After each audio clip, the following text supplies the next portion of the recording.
안녕하세요. 크립토 노마드입니다. 증시도 비트코인도 다행스럽게도 아래쪽이 아닌 위쪽을 향해서 방향성을 세팅하는 모습을 보이면서 나름의 안도 랠리를 선보였습니다. 제롬 파월 연준 의장의 공개 토론을 앞두고 시장이 다소 쫄아들었었지만 나름 시장을 안도하게 만들 법한 멘트가 나와주면서 시장은 랠리를 펼쳤습니다.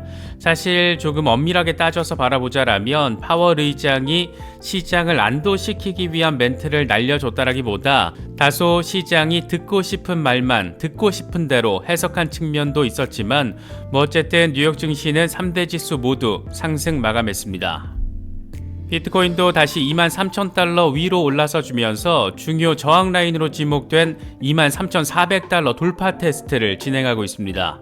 이제 여기 위로 올라서 주고 25,000달러 위에서만 잘 지지받는 모습만 확인시켜주면 나름 약세장 종료 시그널로 해석될 수 있기 때문에 그런 충분한 상황이기 때문에 과연 이번에는 이게 가능할 수 있을지 관심도가 높아지고 있습니다. 미국 SEC는 시간이 갈수록 아주 재미있는 모습을 보여주고 있습니다. 이번에는 개인 퇴직연금 등이 암호화폐 투자를 제공하는 사례가 있는데 해당 암호화폐들이 증권에 해당할 수 있다라면서 경고를 날려버린 겁니다. 이게 참 재미있고 또 어이없게 느껴지는 것은 뭐가 증권이고 또 비증권인지 법적인 기준조차 마련이 되지 않은 상황에서 증권일 수도 있으니까, 그러니까 우리의 규제 대상일 수도 있으니까 조심해라 이렇게 경고를 하면서 마치 법적인 규제 권한이 SEC에 있는 것처럼 행동하는 것으로도 해석할 수 있기 때문입니다. 이 정도면 맛이 같다라고 표현할 수도 있지 않을까 개인적으로는 생각됩니다. 이런 한심한 SEC로부터 학교 폭력보다 더 심각한 괴롭힘을 당하고 있는 리플의 경우에는 아주 신박한 소식이 전해졌습니다. 최근 영국 정부가 2030년까지 디지털 파운드 CBDC 도입 필요성과 계획을 밝힌 데 이어서 이번에는 영국 중앙은행이 이걸 준비하는 내용을 담은 디지털 파운드라는 제목의 문서를 공개했는데 여기에 리플이 CBDC를 구축하는 것을 기술적으로 돕는 엑셀러레이터로 그것도 무려 2017년부터 참여하고 있는 것으로 나타났습니다. 안 그래도 파운드 CBDC를 위해서 출범했던 민간 포럼 기구 디지털 파운드 파운데이션에 리플이 기술 자문을 해주면서 영국 파운드 CBDC와 리플의 간접적인 관련성이 주목받기도 했었는데 간접적인 게 아니라 아예 파트너로서 직접적인 관련성을 가지고 있는 것으로 확인된 겁니다. 저희 채널에서는 매주 월수금 주 3회 저녁 8시 반에 멤버십 라이브 방송을 진행하고 있습니다. 함께 이슈를 정리하면서 시장을 바라보는 관점과 의견 등을 공유하는 자리입니다. 멤버십 라이브는 직장인 등급, 그러니까 크립토 노마드 등급 이상 회원이면 누구나 참여하실 수 있습니다. 좀 더 멀리 시장을 바라보고 함께 의지해 나가기를 원하시는 분들의 많은 참여를 기대하겠습니다. 그럼 이번 영상 시작하겠습니다. 뉴욕 증시의 흐름은 다소 혼란스러웠습니다. 하락세로 시작했다가 제롬 파월 의장의 연설 시작과 동시에 상승 반전, 그러다가 또 하락과 상승의 반복이었습니다. 그만큼 파월 의장의 멘트를 어떻게 해석할지를 놓고 투자자들의 심리 변동폭이 컸다라는 건데 어쨌든 결과적으로는 3대 지수 모두 일제히 상승 마감했습니다. 파월 의장은 늘 그렇듯이 시장을 압박하는 멘트를 해주면서 동시에 또 시장이 안도할 법한 멘트를 함께 쏴줬습니다. 먼저 시장 압박성 멘트는 경제 데이터가 예상만큼 협조적이지 않을 경우 금리는 시장이 예상하는 것보다 더 오를 수 있다 이렇게 나와줬고 이런 멘트가 나오자마자 증시는 하락세를 확인했습니다. 물론 상승 반전 멘트가 곧장 등장해 줬는데 핵심 키워드는 단연 디스인플레이션, 물가 하락이었습니다. 지난주 FOMC 회의 때 시장을 흥분하게 만들었던 디스인플레이션, 이 단어가 결국 안도랠리 동력을 이번에도 넣어준 겁니다. 파월 의장은 마치 자신의 공적을 공치사하듯이 디스인플레이션이 초기 단계에서 시작됐고 이건 경제의 4분의 1을 차지하는 상품 부문에 집중됐다라고 강조했습니다. 주택과 서비스 시장의 물가는 쉽사리 내려오지 않고 있지만 일단 연준의 금리 인상 효과가 나타나고 있다라는 점을 내보인 것으로 바라볼 수 있습니다.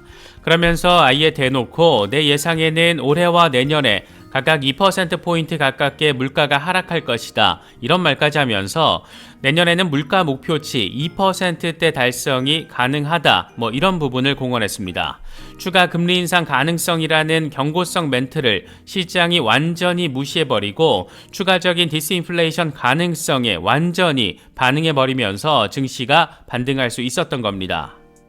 이런 분위기 속에서 비트코인 역시 지난해 8월 이후 줄곧 강력한 저항 라인으로 작용해왔던 23,400달러 돌파 테스트를 다시금 진행하고 있습니다.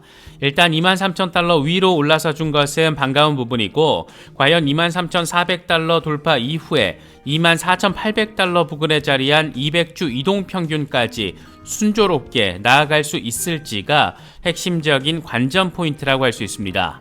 여기까지만 잘 마무리가 된다라면 약세장은 사실상 종료됐다. 이런 의미 해석도 가능해질 것으로 기대되고 있습니다. 공포 탐욕지수는 하루 전보다 4포인트 오른 58을 기록하면서 중립 단계가 다시 탐욕 단계로 접어들었습니다. 비트코인 도미넌스는 살짝 빠졌는데 그래도 43%대 위에서는 자리해주고 있습니다.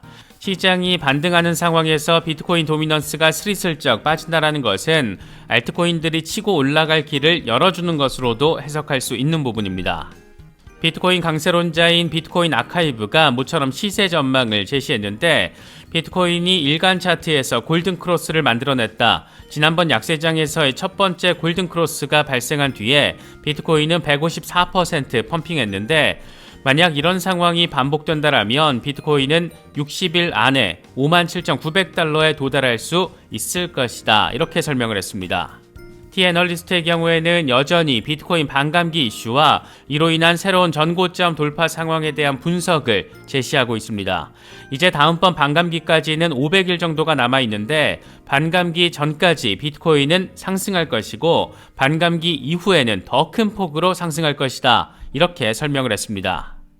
함께 공유한 차트를 보면 과거부터 역사적으로 비트코인은 반감기 500일 전부터 반감기까지 완만한 상승세를 보였는데 반감기 이후부터 급격한 기울기로 상승한 것을 확인할 수가 있습니다.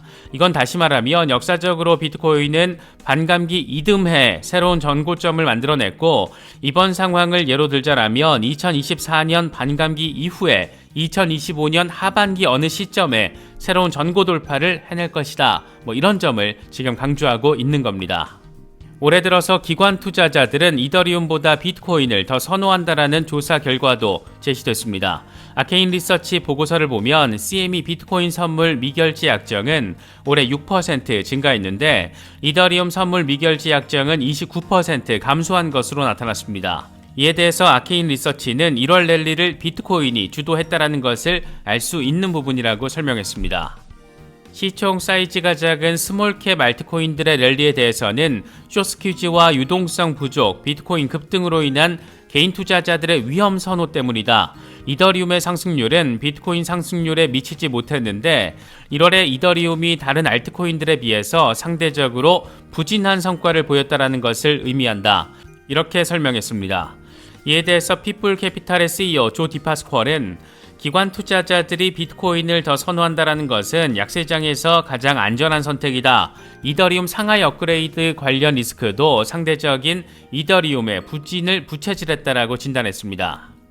세계에서 가장 암호화폐 친화적인 크립토 허브 도시 랭킹이 공개가 됐는데 영국 런던과 아랍에미레이트의 두바이가 1위와 2위에 각각 이름을 올렸습니다.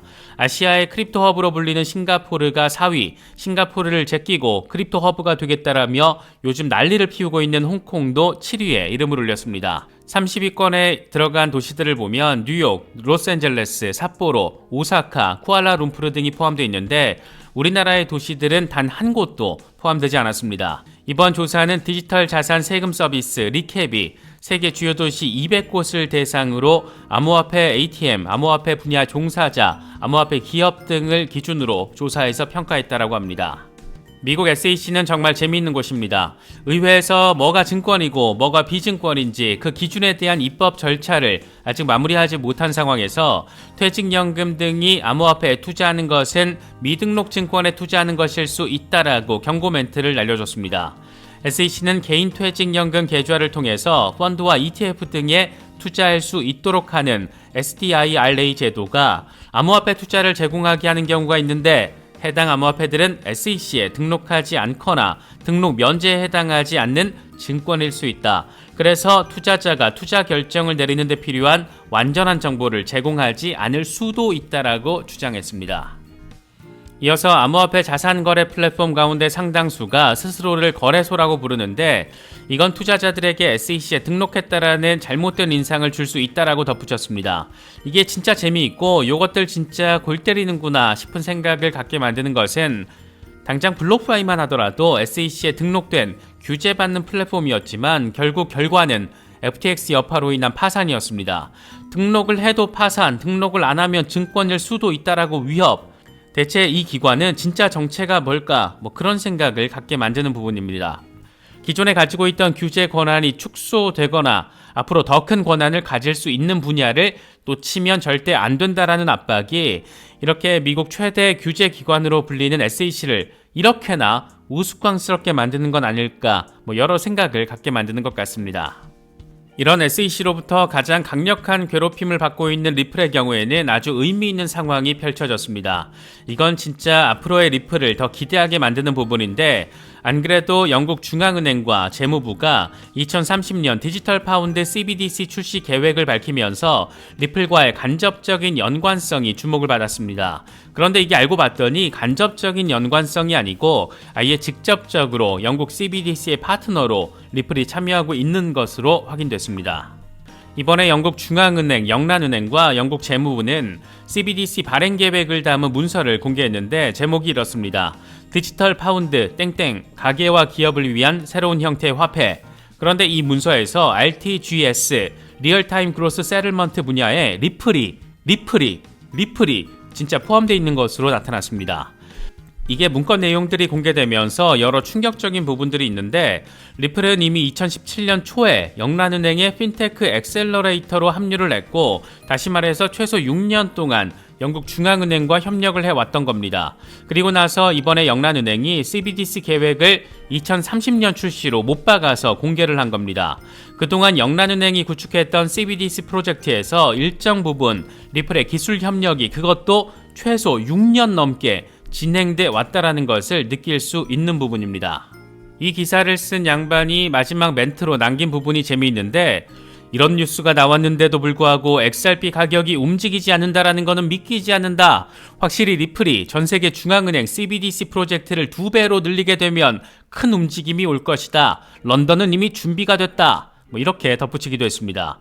이런 소식 자체도 의미가 있지만 자칫 상황에 따라서 본사를 미국 밖으로 옮길 수도 있고, 이런 상황에서 후보군으로 거론되는 곳 중에 하나가 영국이고, 영국 CBDC 협력과 관련된 유사 프로젝트가 각국 중앙은행들 사이에서 진행될 수가 있고, 또 영국이 전통 금융 강국이고 새로운 금융에 있어서도 도약을 꿈꾸고 있는 그런 곳이고, 이번에 크립토 도시 설문조사에서도 1위를 차지한 그런 곳이고, 이런 여러 상황들을 고려해보면 아마도 XRP 장기 투자자분들에게는 충분히 의미부여가 될 수 있지 않을까 생각되기도 합니다. 삿포로 가자! 그런가 하면 FTX로부터 기부금을 받은 미국 현지 국회의원 명단이 모두가 공개돼서 주목받고 있습니다. 모두 196명이 이 뽀글이나 FTX 임원으로부터 기부를 받은 것으로 나타났는데, 대부분 민주당 인사들이었지만 케빈 메카시 하원 의장 등 거물급 공화당 의원도 일부 포함되어 있는 것으로 나타났습니다. 한 개인이 자신이 세운 기업을 위해서 투자자들이 돈으로 이런 헛짓을 했다라고 생각하면 기가 막힐 수밖에 없는 일입니다. 이런 영화 같은 일이 벌어지면서 과연 거래소에 있는 내 코인, 내 자산은 안전할까? 이런 질문은 이제 당연히 생길 수밖에 없고, 실제로 FTX 사태 이후에 글로벌 셀프 커스터디 비율이 23% 넘게 증가한 것으로 나타나기도 했습니다. 저 역시 FTX 사태 이후에 장기 홀딩 물량 가운데 일부는 디센트로 이동시켜 놨는데, 셀프 커스터디에 관심이 있으신 분들은 저희 채널과 파트너십을 맺고 있는 디센트 월렛을 특별 할인 가격으로 구매하실 수가 있습니다. 개인 지갑을 이야기할 때 보통 레저 월렛과 디센트를 비교를 많이 하는데, 저는 다른 것보다 한국어로 편리하게 사용할 수 있고 한국어 고객센터가 존재한다는 점이 장점으로 느껴져서 사용하고 있습니다. 관심 있으신 분들은 영상에 표시된 카드를 클릭하시면 자세한 내용 확인하실 수 있습니다. 이번에 준비한 영상은 여기까지입니다. 시청해주셔서 감사합니다. 지금까지 크립토 노마디였습니다.